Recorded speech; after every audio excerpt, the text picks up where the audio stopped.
Argentina ফাইনালে 8টা গোল খাবে, গোলকে আউ আউ করতে করতে বাড়িতে যাবে। তোমাদের জন্য টিস্যু টিস্যু তোমাদের জন্য টিস্যু টিস্যু রেডি করে রাখতেছি। নরওয়ে এখনো কাপ নিতে পারেনি, শুধু টল করতো আমাদেরকে শুধু 3 পিস বলতো। টেকনিকের কাছে আসছে, আর ওরা তো আসলে অনেক লম্বা হাইট বেশি, তো আর হাফ টাইমের পরে আসলে ওটা ওরা কুলাইতেই পারে না। ব্রাজিলের নিয়ন্ত্রণ নেই, ছিল না। টেকনিকের কাছে হাফ টাইমের পরে আসলে ব্রাজিল ছন্দহারা হয়ে গেছে, ওই জায়গাতে ম্যাচটা হারছে। বাপদাদারা বলে 5টা কাপ আর খায় না ভাই, অনেক টোলে শিকার হইছে। বাপদাদারা বলে 5টা কাপ এখন আর খাইতে চায় না ভাই, অনেক টোলে শিকার হইছে। এখন তোমরা মুতে এসে শুতে যাও ভাই, ঘুমিয়ে যাও।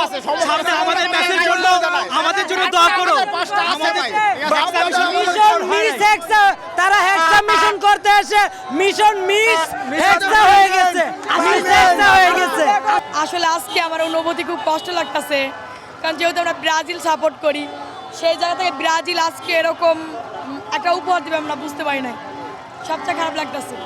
বরাবরই মনে হচ্ছে ব্রাজিল যে এতটা খারাপ খেলবে কল্পনাও করতে পারিনি।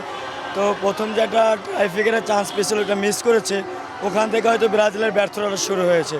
তো এখন যে 2টা গোল হয়ে গেছে এটা শোধ করা ইম্পসিবল। তো সেই ক্ষেত্রে মানে কি বলবো, নিজের কাছেই খারাপ লাগতেছে। বর্তমানে আমি কিছু বলার মুডেই নাই ভাইয়া, কিছুই বুঝতে পারি নাই। 75 মিনিট পর্যন্ত তো সব ভালোই চলতেছিল, বাট শেষ সময় যে এটা আসলে মেনে নিতে পারি নাই। আসলে আমাদের প্রথম পেনাল্টিটাই আমাদের হাতছাড়াটা হয়ে গেছে। প্রথম পেনাল্টিটা যদি আমাদের ভিনিই নিত তাহলে মনে হয় আমাদের পেনাল্টিটা হয়ে যেত। হয়তো এটা ভাগ্যে ছিল এবং আমাদের কয়েকটা গোলও মিস গেছে, কয়েকটা ক্রসও মিস গেছে। সো ভাগ্যের জন্য হয়েছে এটা। আসলে একবারে অপ্রত্যাশিত। আমরা ভেবেছিলাম অন্য ম্যাচের মতো প্রত্যেকবারই হচ্ছে আমরা মানে হাফ টাইমের পর হলেও কামব্যাক করবো, কিন্তু এবার একবারে হয়নি। অ্যান্ড বহুল প্রত্যাশিত ছিল এই ম্যাচটা জয়ের পর আমরা কোয়ার্টার ফাইনাল পার করে সেমিফাইনালে যাবো, অ্যান্ড ইনশাল্লাহ বিশ্বকাপটাও জিতবো। কিন্তু আসলে এখন খুব অসম্ভব মনে হচ্ছে জিনিসটা।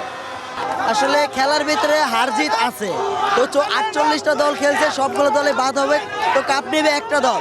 তো ব্রাজিল হারছে, আমার মনে কোনো কষ্ট নেই। নেইমারের গোল দেখছি, এটাই আমার কাছে সবচাইতে বড় পাওয়া। আমরা ওয়ার্ল্ড কাপ জিতলে আমি যতটা খুশি হতাম তার চাইতে বেশি খুশি হয়েছি নেইমারের গোলে। দেশের মানুষ আনন্দ পাক, আর্জেন্টিনা থাকুক, আমরা ব্রাজিল হাসতে সমস্যা নাই, আপনারা থাকেন, আপনারা থাকেন, সমস্যা নাই।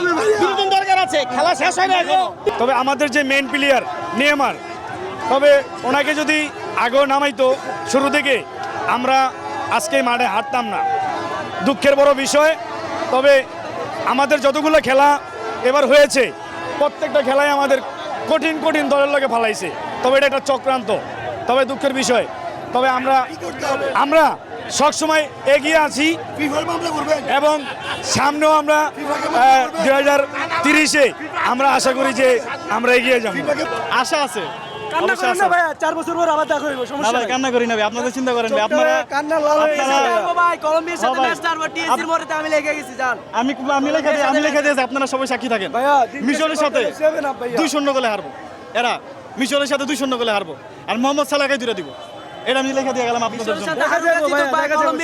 আমি এখানে আসবো ইনশাআল্লাহ, আমিও আসবো ইনশাআল্লাহ।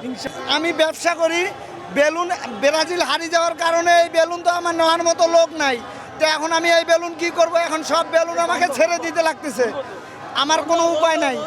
এই আমি এখন সব বেলুন ছেড়ে দিচ্ছি।